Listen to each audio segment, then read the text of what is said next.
मैं आपको बता रहा हूँ, if you are consistent with me then you will score 80 to 90%। बहुत आराम से आप कर लोगे। मैं आपको ये भी नहीं कहूँगा कि आपको 10 घंटे पढ़ने पड़ेंगे, ऐसा कुछ नहीं है। आप सारी एक्टिविटीज करने के साथ साथ 80 to 90% स्कोर कर सकते हैं, मैं आपको गारंटी दे सकता हूँ। लेकिन हाँ जी, तो क्या हाल चाल है आप सभी के?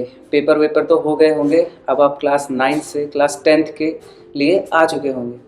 तो आज की इस वीडियो में हम क्लास 10th के मैथ्स और साइंस के सिलेबस का डिस्कशन करेंगे और आपको थोड़ा बहुत मैं ज्ञान भी दूंगा कि हमें करना कैसे है, चीज़ों को सॉल्व कैसे करना है, चीज़ों को समझ के कैसे पढ़ना है और अच्छे मार्क्स कैसे लाने हैं, मतलब 80% से 90% के बीच में कैसे लाने हैं। हम अक्सर एक गलती ये करते हैं कि हम चीज़ों को स्टार्ट तुरंत ही कर देते हैं। जैसे मैंने क्या किया, मैं एक एग्जांपल देता हूँ। अगर मैं एक स्टूडेंट हूँ तो मेरे अंदर ये रहेगा कि मैंने पेपर दिया और पेपर देने के तुरंत बाद दूसरी बुक खरीदी और स्टार्ट कर दिया। कभी सिलेबस को नहीं देखा, कभी मार्किंग स्कीम्स को नहीं देखी, कभी ऐसी चीज़ों को डिस्कस ही नहीं किया, कभी ऐसी चीज़ों को देखा ही नहीं कि हमें एक्चुअल में करना क्या है। किसी भी काम को करने से पहले उसकी एक अच्छी सी तैयारी होनी चाहिए, उसके बारे में हमें पता होना चाहिए कि हमें करना क्या क्या होता है। तो आज की इस वीडियो में हम मैथ्स के और साइंस के सिलेबस को डिस्कस करने वाले हैं, उसकी मार्किंग स्कीम को देखने वाले हैं। तो बिना किसी देरी के हम स्टार्ट करते हैं अपना वीडियो। मेरा नाम है दीपक पाठक और आप देख रहे हैं पाठक सर चैनल, जिसमें हम बच्चों को सिर्फ पढ़ना ही नहीं, चीज़ों को समझना भी सिखाते हैं, जहां पर मैं आपको गाइड करता हूं मैथ्स और साइंस के कॉन्सेप्ट के साथ। तो स्टार्ट करते हैं अपने क्लास 10th मैथमेटिक्स के सिलेबस की तरफ से। हम उसके सारे चैप्टर्स को आज पहले देखेंगे, समझेंगे कि कौन कौन से चैप्टर्स हैं, कैसे कैसे हैं, कैसे उन्हें हम ख़त्म कर सकते हैं। आज हम ये देखेंगे। हमारे क्लास 10th की मैथमेटिक्स के अंदर टोटल 14 चैप्टर्स हैं, जो कि कुछ ऐसे हैं। पहला चैप्टर रियल नंबर, दूसरा चैप्टर पॉलिनोमियल, तीसरा चैप्टर हमारा pair of linear equation in two variable, quadrilateral, arithmetic progression, triangle, coordinate geometry, introduction to trigonometry, applications of trigonometry, circle, area related to circle, surface area, volume, statics, probability. तो कुल मिलाकर ये जो हमारे हैं ये टोटल 14 चैप्टर्स हैं हमारी मैथमेटिक्स के अंदर। अब बात ये आती है कि इन 14 चैप्टर्स को हम पढ़े कैसे, कौन कौन से चैप्टर की क्या क्या मार्किंग स्कीम्स हैं वो हम देख लेते हैं। तो जो ये हमारी एनसीईआरटी है, जो मार्किंग स्कीम है, वो हमारे यूनिट्स के अकॉर्डिंग बनी है। तो वो यूनिट्स मैंने कुछ यहाँ पर लगा रखे हैं, आप एक बार देखिए ध्यान से कि कौन कौन से चैप्टर्स हैं, उन चैप्टर्स कौन कौन से यूनिट्स हैं और उन यूनिट्स के अंदर कौन कौन से चैप्टर्स हैं, एक बार उनको देखते हैं। तो जो हमारे क्लास 10th की एनसीईआरटी है, ये मैं लेटेस्ट लिस्ट लेके आया हूँ। यहाँ पर जो हमारी सबसे पहली यूनिट है वो है हमारी नंबर सिस्टम की। किसकी? नंबर सिस्टम की। मतलब हमारा जो पहला यूनिट है वो है नंबर सिस्टम, जिसमें सिर्फ एक चैप्टर है हमारा रियल नंबर्स, उसके अंदर के ये कुछ सब टॉपिक्स भी हैं। इसके बाद जो यूनिट 2 है उसमें 1 2 3 4 टोटल हमारे 4 चैप्टर्स हैं, जिसमें है polynomial, pair of linear equation in two variable, quadrilaterals और अर्थमेटिक प्रोग्रेशन। इसके बाद कोऑर्डिनेट ज्योमेट्री के अंदर सिर्फ और सिर्फ हमारा एक चैप्टर है जिसका नाम ही है कोऑर्डिनेट ज्योमेट्री। फिर यूनिट 4 में हमारे 2 चैप्टर्स हैं, यूनिट 5 में 2 चैप्टर्स हैं, यूनिट 6 में 2 चैप्टर्स हैं और यूनिट 7 में भी 2 चैप्टर्स हैं। मतलब टोटल हमारे पास 7 यूनिट्स हैं और 14 चैप्टर्स हैं। अब हम एक काम करते हैं, हम इन यूनिट्स के अकॉर्डिंग मार्किंग स्कीम को देखते हैं। यहाँ पर मैंने सेट कर रखा है, मैं जस्ट उसको यहाँ पे आपको दिखाता हूँ क्या है। तो ये हमारे कुछ चैप्टर्स हैं और उनकी यूनिट्स हैं मार्किंग स्कीम के अकॉर्डिंग।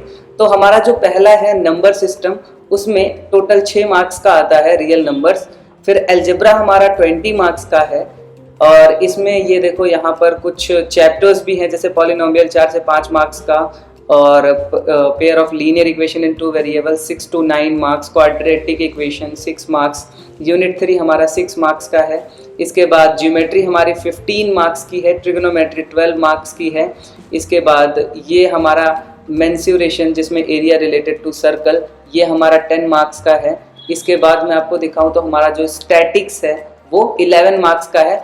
और मैंने आपको दिखा दिया कौन सा चैप्टर है, कैसे है और कैसे कैसे हम इन चैप्टर्स को आगे आगे पढ़ते जाएंगे और इन यूनिट्स को ख़त्म करते जाएंगे। जैसे हमारा मान लेते हैं एग्जांपल यूनिट अलजेब्रा है, अलजेब्रा यूनिट में 1 2 3 4 टोटल 4 चैप्टर्स हैं। तो ऐसे ये हमारा अप्रॉक्स 15 मार्क्स की यूनिट है। मतलब जैसे अगर हमने एक यूनिट क्लियर कर ली तो हमारे इसमें से 15 नंबर के क्वेश्चंस बन गए। तो मतलब ऐसा कुछ नहीं है कि एक चैप्टर से बहुत ज़्यादा क्वेश्चन आ गए या इस चैप्टर से बहुत कम क्वेश्चन आ गए।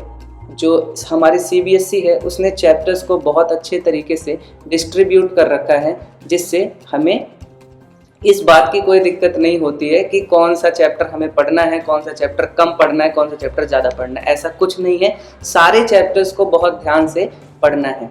अब हम देखते हैं क्लास 10 साइंस का क्या कॉन्सेप्ट है।